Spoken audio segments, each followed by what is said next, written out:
l'argent, c'est un piège. Il est dit dans Deutéronome, c'est Dieu qui enrichit. Et c'est Dieu qui appauvrit. Amen. Vraiment que Dieu nous délivre de cela. Si les efforts humains rendaient riches, ça fait chez nous dans le Lolaba là-bas, il y avait souvent que quand je descends là au fond de la province, à la frontière de l'Angola, il y a des gens qui vont à Dilolo, je ne sais pas si il y a déjà connu ça, avec des vélos, avec des charges. Ils quittent là, ils vont jusqu'à Monéditou. Une fois je les ai vus, j'ai demandé au motard, ils vont où? Ils vont au Kassai. Des kilomètres chargés. Lui, il ne monte même pas sur le vélo. Il pousse le vélo et la charge. On dit il va presque prendre 2 semaines avant d'arriver. Et puis il va revenir encore, il va partir. Je me dis, si la richesse dépendait des efforts, ces hommes seraient très riches. Il y a des gens qui ne font rien, juste un coup d'appel, une petite affaire, il devient millionnaire. Ce n'est pas les calculs humains, c'est la volonté de Dieu qui s'accomplit. Que Dieu nous vienne en aide. Contentez-vous de ce que vous avez. Le reste, laissez entre les mains de Dieu. Laissez-vous préparer. Amen. Courir derrière l'argent, c'est courir derrière le vent. Le vent ne s'arrête pas. Elon Musk est l'homme le plus riche aujourd'hui. Des milliards et des milliards. Aucun milliardaire n'a jamais dit ah je suis arrivé maintenant. Jusqu'aujourd'hui,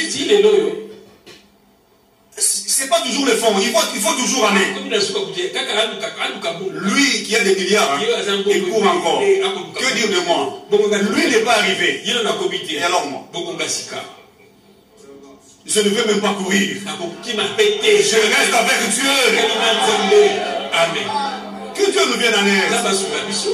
Que Dieu nous vienne en aide. Pour vos besoins. Amen. Tous vos besoins, Dieu les connaît. Amen. Regardez. Matthieu chapitre 6. Ce sont des paroles basiques. Amen. Matthieu chapitre 6. Matthieu chapitre 6, verset 32. Verset 31 là-bas. Dieu dit ceci. Moi, le Seigneur Jésus, moi je prends ça comme une loi. Amen. Ne vous inquiétez donc point. Moi je prends ça comme quand il dit ne commettez plus adultère. Ne volez pas. Ne vous inquiétez donc point. Et ne dites pas que mangerons-nous, que boirons-nous, de quoi serons-nous vêtus. Car toutes ces choses, ce sont les païens qui les recherchent. Amen. Votre Père Céleste, Dieu est-il votre Père? Amen. Votre Père Céleste sait Alléluia. Amen. Que vous en avez besoin. Amen. Amen. Amen. Cherchez premièrement le royaume et la justice de Dieu. Ça me plaît. Jésus n'a pas exclu les choses du monde. Mais il a mis les chaînes de valeur. Il sait qu'il faut que tu t'habilles. Il sait qu'il faut que tu manges. Parce que tu vis encore dans la chair. Il sait que tu loues la maison d'autrui. Il sait que tu as des enfants qui doivent aller à l'école. Il sait tout ça. Il le sait.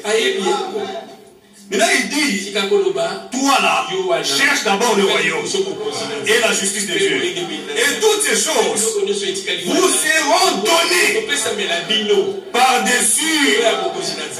Amen. Alléluia. Amen. 34. Ne vous inquiétez donc point du lendemain. On entend beaucoup aujourd'hui. L'avenir de mes enfants. Pourquoi je ne peux pas l'avenir de mes enfants? Dans la parole, celui qui croit, sa bénédiction ne serait pas même sur ses enfants. Amen.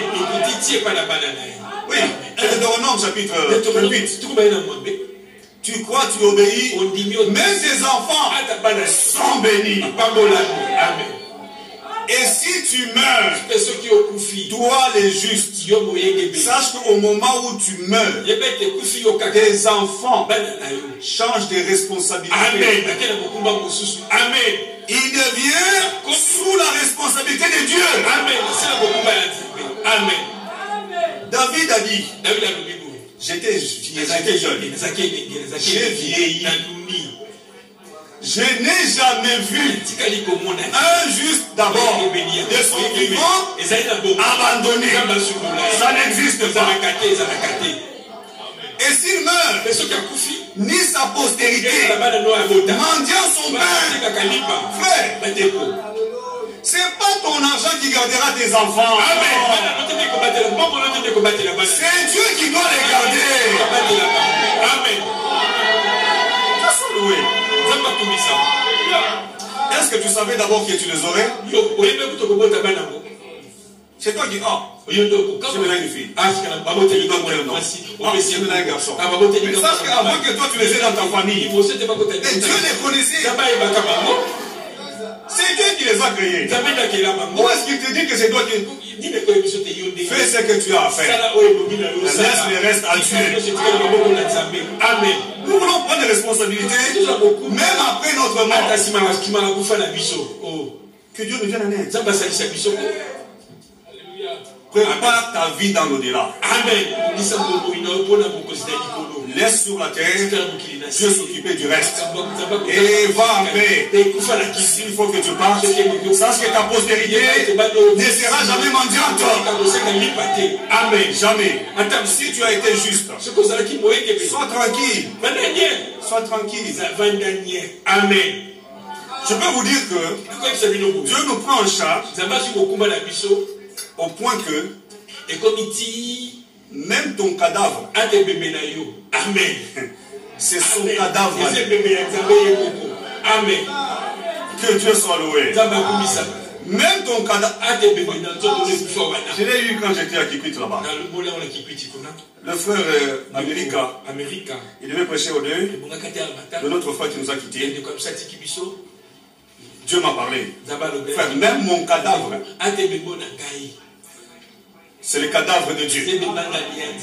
Amen. C'est les déchets que tout le monde peut jeter. Mais Dieu, lui, en a besoin. Dieu a besoin des cadavres des justes. Mais pour les ressusciter, amen. Alléluia. Amen. Sans ces cadavres-là, mais qui va ressusciter?